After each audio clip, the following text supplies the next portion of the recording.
Okay, guys, I want to show you something. I bought one of the boxes that Will Prowse, I hope I say his name correctly, recommended on his solar channel.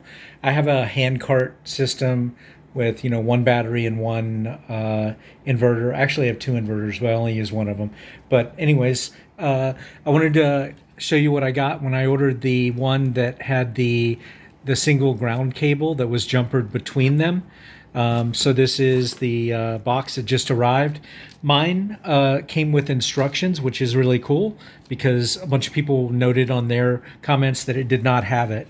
So this is the one that has the settings, and you can see here, mine has the panel, the meter. It has the breaker and then the four sub breakers.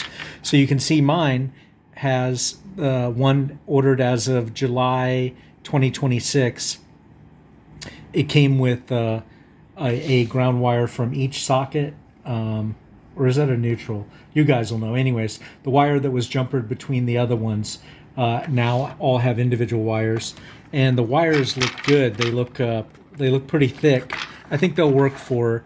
All I'm running is a window AC off of it. But anyways, everything looks good, and I just thought I'd give you the update saying that they're shipping the current ones with individual wires. So anyways, thanks for watching. Have a good day.